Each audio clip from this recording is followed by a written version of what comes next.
Ustaz, kebetulan nama kita sama. Bukan kebetulan ya. Ya antum diberi nama, saya diberi nama.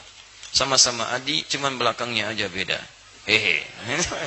Satu mau ngapain tanya? Allahu Akbar. Saya mau tanya Ustaz, baik Adi. Jika ketika sedang salat, kalau sudah pakai jika, jangan pakai ketika. Sir, asar dan zuhur, makmum sudah selesai membaca Al-Fatihah, kemudian apakah dia menunggu imam selesai membaca surah, ataukah kita juga membaca surah? Bagaimana kalau surah yang makmum baca berbeda dengan imam? Dalam salat makmum dengan imam, kita bisa lihat kondisinya. Pertama, ayat-ayat yang mengisyaratkan, bahkan hadis-hadis mengisyaratkan dalam kondisi makmum mendengarkan bacaan imam. Ya, di antaranya misalnya, wa idza quri'al Qur'anu fastami'u lahu wa ansitu la'allakum turhamun. Jika dibacakan Al-Quran, dibacakan. Jadi ada fokus. Anda memang jadi objek untuk dibacakan Quran. Ya, fastami'u, Anda diam, berhenti. Wa ansitu. Ansitu itu lebih kepada diam, fokus, berhenti. Misal, sedang ngobrol nih. Saya bacakan misalnya. Anda objek bacaannya, maka Anda diam menyimak. Makanya ketika khutbah, kenapa diminta ansitu wasma'u? Karena Anda jadi objek dari khatib, diajak bicara. Kan tidak sopan saya ngajak kepada antum bicara dengan yang lain. Bikin forum dalam satu forum. Sama ketika Anda dibacakan pada Anda ayat Quran, Anda fokus melihat, mendengarkan, fokus dengar.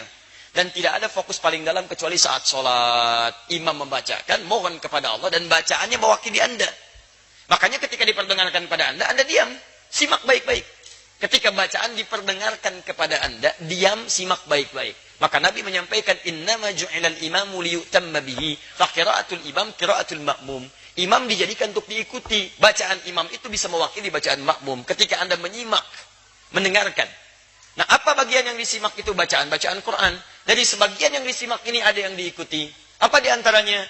Al-Fatihah. Al-Fatihah. La salata liman lam yaqra bi fatihatil kitab.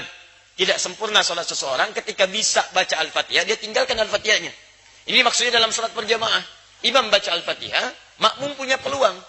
Makanya mohon maaf ya, imam itu tolong beri kesempatan pada makmum untuk bisa setidaknya memiliki waktu jeda untuk bisa mengikuti bacaan imam dalam Fatihah.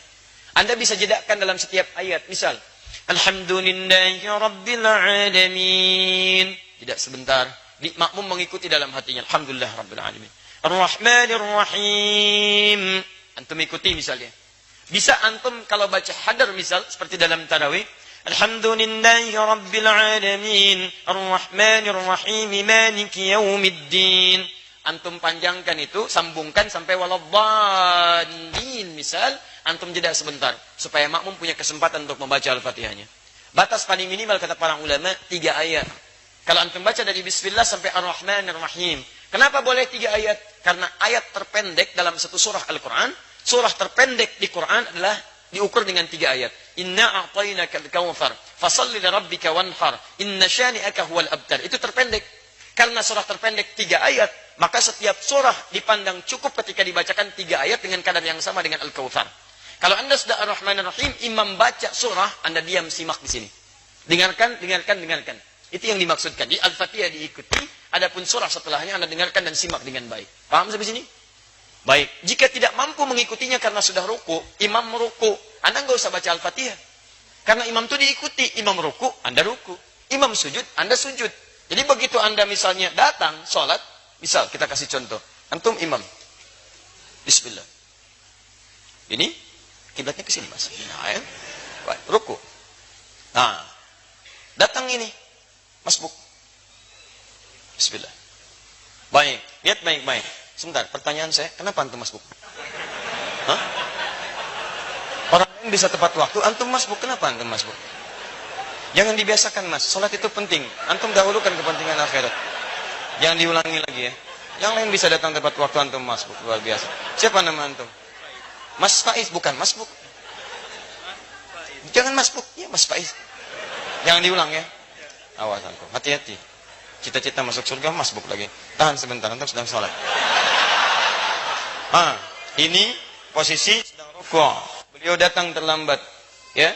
Nah, begitu beliau datang, kemudian takbir. Karena sholat dibuka dengan takbir. Takbir. Allah.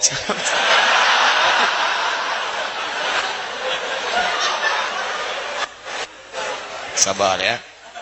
Kalau dari ruku, tidak. Ya. Sami Allahu liman hamidah. Ya, sehat ya. Baik. Maju mas sedikit. Nah, antum takbir. Setelah antum takbir, antum langsung rukuk. Nah, tidak perlu baca Al-Fatihah lagi. Jadi langsung diikuti. Jadi begitu takbir, Allahu Akbar, langsung turun rukuk. Paham? Baik. Nah, jadi posisi semacam ini sudah dihitung satu rakaat. Satu rakaat. Satu rakaat itu artinya, rukuk itu dari kata rak'ah. Semua ulama sepakat, kalau makmum sudah mendapati rukunya imam, maka dihitung satu rakaat. Karena rukuk berasal dari rak'ah. Dan rukuk ini sudah bagus, teman-teman naik sedikit. Nah, segini. Ukur segini ya. Dilurus sampai ke sini, sampai kalaupun disimpan bejana di atasnya, kemudian dituangkan air, itu tidak goyang. Ada airnya mas ya, hati-hati. Ya. Nah, antum boleh duduk. Baik pemirsa, jadi contoh ruku semacam ini, ruku yang bagus. Hati-hati mas ya. Ah, sudah. Terima kasih. Nama siapa? Lukman. Lukman. Baik. Nama antum disebut di Quran surah keberapa? Ah, sudah. Ya. Surah 31. Baik. Insyaallah antum malam ini akan mendapatkan hadiah khusus spesial buat Lukman. Kita akan berikan mushaf khusus dan kita doakan dengan mushaf itu bisa hafal Quran insyaallah ya. Baik. Sudah menikah? Alhamdulillah. Baik.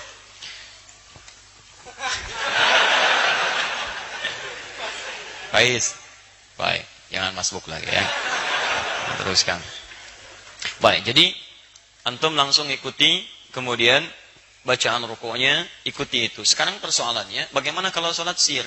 Karena bacaan imam tidak diperdengarkan kepada antum. Maka disinilah ulama berpendapat, satu mengatakan cukupkan dengan Al-Fatihah. Karena yang dimintakan Al-Fatihahnya. Maka antum bacakan Al-Fatihah, Al-Fatihah, Al-Fatihah. Jikapun belum, imam kemudian turun, antum bisa mengulang Al-Fatihahnya. Yang kedua, ini saya lebih cenderung kepadanya. Karena ayat pertama diikat dengan hukum dibacakan, sedangkan sir itu tidak diperdengarkan kepada makmumnya. Maka dari itu setelah antum kemudian bacakan surah Al-Fatihah, antum bisa kemudian bacakan surah-surah yang sekiranya bisa menunggu imam sampai dengan dia ruku. Ustadz, bagaimana kalau bacaan makmum beda dengan imam? Tahu dari mana antum bisa sama dan beda? Kan imam nggak ngasih tahu karena nggak dibacakan kepada antum. Nggak bisa antum mau ruku, imam sama nggak bacaan? Ini antum sedang sholat. Di situ nggak ada masalah perbedaan itu. Sepanjang masih dalam rukun yang sama, nggak ada masalah. Sama dengan begini, antum mau turun sujud. Imam pakai lutut, antum pakai telapak tangan. Salah enggak? Tidak, karena posisinya sama-sama mau sujud. Dan diberikan kesempatan, hal yang menggunakan perangkat bisa berbeda. Yang penting turun sujud. Jadi tidak harus imam pakai lutut, antum pakai lutut. Tidak. Imam bisa pakai lutut, antum bisa pakai telapak tangan. Bergantung pada kemudahan kita. Imam telapak tangan, antum pakai lutut. Yang salah, imam pakai lutut, antum pakai kepala. Itu yang salah. Jelas ya? Di dalam konteks ini, itu silahkan seperti tadi yang kami sampaikan. Man, sami Allahu liman hamidah.